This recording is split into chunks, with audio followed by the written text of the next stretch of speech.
9 shocking Easter eggs found in Pokemon Scarlet and Violet you need to see. I bet you didn't notice at least half of these Easter eggs. Let's get straight into Easter egg number 1. Number 1. In the Japanese logo, there's a gem in the middle of the Pokemon part of the logo. It could be a gem, a prism, or even a powerful stone like Z crystals or Mega Stone. What we know about this glowing gem is that it's 6-sided, blue, and shines in the middle. Late Ease 4636 on Reddit points out that in the plaza of the main city shown in the trailer, there's a giant starburst in the center that has all of the colors of all the Pokemon types. I'm talking fire, water, fairy, all of them shooting out of the center. Maybe the gem in the logo has something to do with the gimmick revolving around Pokemon types. Maybe this new stone changes your Pokemon's type temporarily in battle, or the type of the move it's using. Either way, it exists, and it's gotta mean something. In previous Pokemon games, the Mega Evolution symbol was in the Pokemon X and Y Japanese logo. Z crystals were in the Pokemon Sun and Moon logo. Comment down below, what do you think these new crystals could be? Number 2. 2 fruits are shown in the trailer many times. Can you guess which ones? Not apples, even though many people think that that's what Fuecoco is based on. It's probably a pepper. Instead, it's grapes and oranges that reoccur all over the trailer. We see them in a bowl in the live action sequence. We see an orange on one shield on the wall, and on the other shield, we see a grape. Then on the back of the trainer's bag, guess what's on it? Grapes and oranges. What could these orange and grapes mean? Is Nintendo trying to tell us we should eat more fruits? No, probably not, even though you probably should eat more fruits and vegetables. Many times when we see symbols like this, they have something to do with legendaries. The legendary box art Pokemon, or maybe the third Pokemon in the trio. Could it be 2 rivaling evil teams, like Team Magma and Team Aqua in Pokemon Ruby and Sapphire? So we'll have Team Grape and Team Orange. That sounds cool, I guess. I'm on Team Orange. My bet is that they have something to do with the evil teams. Or maybe even with the schools our main characters are obviously going to.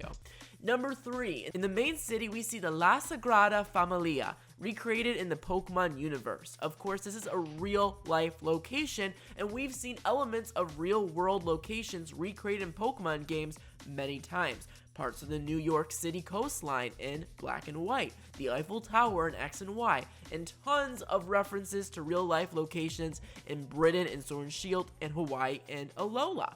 So this is not new, but it's always cool to see. And according to CultureTrip.com, the Sagrada Familia is famous for being one of the most iconic examples of Antoni Gaudi's unique style. The theme of his design here is nature, which is predominantly in Gaudi's designs, both in terms of symbolism and the use of organic shapes and forms. We see lots of organic shapes and forms in this design and all over the region so far, so the inspiration is definitely seen.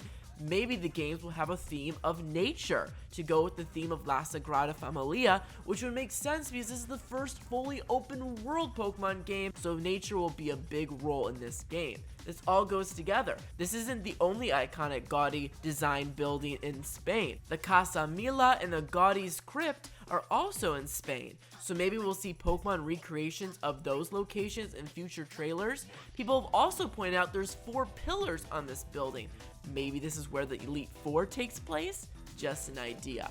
Number 4. This isn't the only real-life location replicated in the trailer. The city of Seville is represented in the main city we see in the trailer, as we see the Plaza de España in Seville recreated in the game. And look at all the mosaics. This is in the real-life location. The mosaics are replaced with Pokemon types. On top of that, we see the windmills of Castilla Mancha, which are featured in the famous Don Quixote novel, which many people believe Quaxly is inspired by. More on that in a future video, so make sure to subscribe right now to see it. I'm watching. Hit that subscribe button. Okay, thank you. Moving on. Number 5. What if I told you Pokemon Scarlet and Violet were hinted in previous Pokemon games, years before the games got revealed? Well, Reddit user DDD Hero went viral for their research, and they found a big tease in a hotel in Pokemon Sword and Shield. As you can see, there is a wallpaper of oranges and grapes, which is certainly not a coincidence, as I'm sure we'll find out that grapes and oranges are incredibly important in these Pokemon games,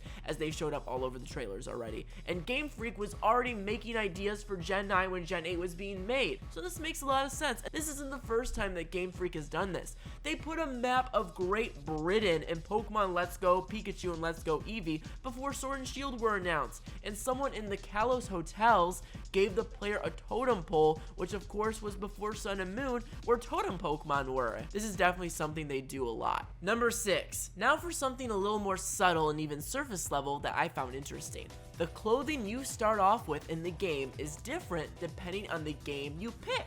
The school uniform will have orange tones if you pick Pokemon Scarlet, and purple tones if you pick Pokemon Violet. They don't do this too often in Pokemon games, so now you have an extra layer of choices to make when you debate on which Pokemon game you choose to play. As someone who only cares about aesthetics, this might matter more than the legendaries for me. I like the purple personally. Number 7, the entire map of the game was shown in the corner of a quick shot we got in the official trailer, which looks identical to Spain's map in the real world. So for anyone in the world still doubting this game is based on Spain, it's looking pretty tough to deny now. Reddit user Shiny Oof made a recreation of the map we saw in the trailer, which shows the region in crystal clear pixels, and whoa, this looks fun to adventure through. As you can see, it's wide, it's tall, it's expansive. It's not just a straight up and down line like Galar was, which will make for a very fun region to explore for the first ever open world Pokemon game. Woo! Number 8. This Easter egg shook me to my core. What in the Pokey F-U-C-K is happening with the Pokemon centers in this game? They have giant antenna looking objects shooting into the sky, and in this screenshot, this Pokemon Center looks like a car wash or a sketchy gas station you go to on a countryside road trip. This is the first ever completely open world Pokemon game, so maybe there are Pokemon Centers in the middle of nowhere that trainers can check into, rather than having to go all the way back to cities and towns to heal their Pokemon. I love the aesthetics of these new Pokemon Centers, and I'm so happy they're finally experimenting with new designs. I hope I can buy a Monster Energy drink and a pack of Skittles there too. Number 9. I only found this Easter egg after hours of research. In the very back of this screenshot from the official Pokemon Scarlet and Violet trailer, there is a logo of a bluish-white spider web with funky symbols all over it. My first guess is that this is the symbol of the evil team in the game, but it could be anything. It could be representing a new mythical Pokemon, cover legendaries, or even the school that our protagonists go to. What do you think this symbol represents? Comment down below. There are so many more cool Easter eggs and theories to cover with the little we know about these games already. There's only one way to stay up to date on all the news, by subscribing to me, of course. Make sure to ring that bell and subscribe for daily Pokemon Scarlet and Violet content. You won't regret it. I'm currently working on my abs so I can go tanning in this region when the games come out. I hear there's fantastic beaches in Spain, so I want to be looking sexy as possible. So I'll see you then. Goodbye.